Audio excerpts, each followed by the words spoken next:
नमस्कार मित्रांनो, माझ्या यूट्यूब चॅनलवर तुमचे स्वागत आहे. चला मित्रांनो, निघूया हरिश्चंद्रगडाच्या भन्नाट ट्रेकला. आम्ही मुंबईवरून आमच्या ग्रुपबरोबर रात्री 11 वाजता निघालो. 5 तासाचा 209 किलोमीटरचा प्रवास करून पहाटेच्या 5 वाजता आम्ही पाचनाईमध्ये पोचलो. सकाळचे ढगाळ वातावरण झाले होते, ते पाहून आम्ही लगेच ट्रेकला सुरुवात केली आणि छोट्या छोट्या स्टेप करत चढाई हळूहळू करत होतो. हे बघा, आम्ही पोचलो होतो. कड्याखाली छोट्या छोट्या गुफा होत्या आम्हाला दिसल्या.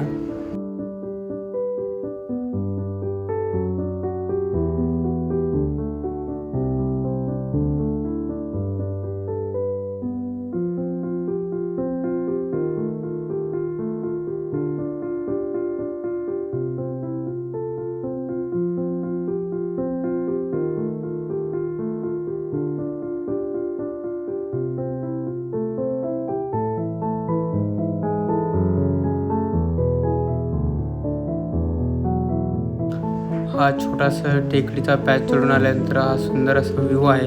मी आता एका ठिकाणीच उभा आहे आणि हरिश्चंद्रगडाच्या वरच्या बाजूने कसं धुके हळूहळू सरकत आहे. तुम्हाला झूम करून दाखवतो की किती सुंदर असं दिसत आहे तो दृश्य, तुम्ही बघू शकता.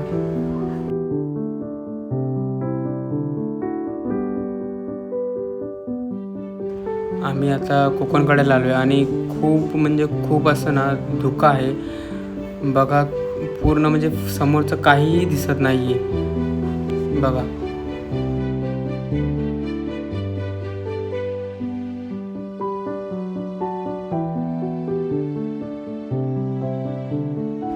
मी आता सध्या कोकणकड्यावर आहे आणि पूर्णपणे धुकं पसरलं आहे.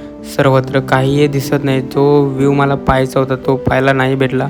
पण मी आता म्हणजे बसलो आहे.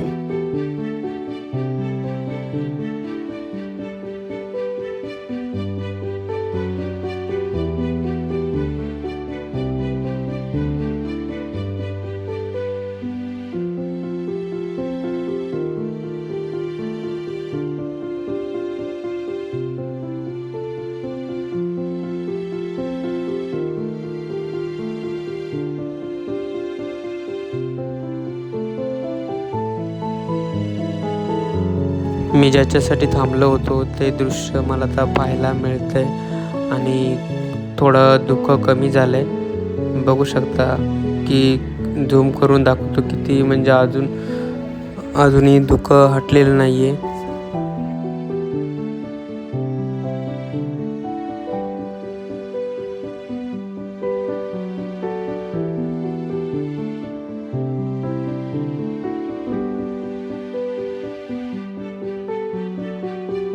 येथे भव्य अशी 7 फुटाची गणेश मूर्ती कोरली आहे. याच गुहेला गणेश गुहा असे म्हणतात.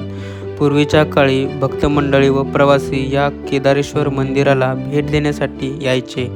त्यासाठी राहण्यासाठी व्यवस्था म्हणून या टेकडीमध्ये या खोल्या कोरल्या आहेत. चला मी तुम्हाला दाखवतो. आतमध्ये अंधार आहे थोडा. मंदिराच्या जवळच सुंदर अशी पुष्करणी आहे. त्यात 14 देवळे आहेत. त्याच्यामध्ये पूर्वी 14 वेगवेगळ्या देवांच्या मूर्त्या ठेवल्या होत्या. हरिश्चंद्रगडाचे मुख्य आकर्षण म्हणजे हरिश्चंद्रेश्वराचं मंदिर. सुमारे 12व्या शतकापेक्षा जुने शिलावहन काळातील शिवमंदिर आहे. हे आजही चांगल्या स्थितीत आहे. संपूर्ण मंदिरांच्या भिंतीवर मूर्त्या कोरल्या आहेत. मंदिराचा कळस सुद्धा खूपच सुंदर आहे. मंदिराच्या आवारात छोटी छोटी मंदिरे आहेत आणि मंदिराच्या बाजूला 2 मोठ्या कुंड आहेत आणि त्यामध्ये पिण्यायोग्य स्वच्छ पाणी आहे.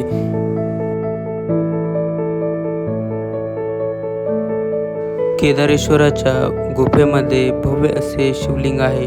शिवलिंगाच्या बाजूला असलेले 4 खांबांपैकी 3 खांब काळाच्या ओघात कोसळलेले आहेत आणि एकाच खांबावर सर्व लेणीचा भार सावरला आहे असा भास होतो. शिवलिंगाच्या बाजूने पाणी असते म्हणून त्याला पातालेश्वर असे म्हणतात. मित्रांनो, आज आपण हरिश्चंद्रगडाला एक्सप्लोअर केले आहे. आपल्या आजचा ब्लॉग कसा वाटला मला कमेंट करून नक्की कळवा आणि जर आपल्या चॅनलवर नवीन असाल तर सबस्क्राईब करून त्याच्या बाजूला असलेले बेल आयकॉन दाबा. प्रत्येक नवीन व्हिडिओचा अपडेट तुमच्यापर्यंत पोहोचेल. मग चला भेटू पुढच्या नवीन ठिकाणी आणि नवीन ब्लॉगमध्ये.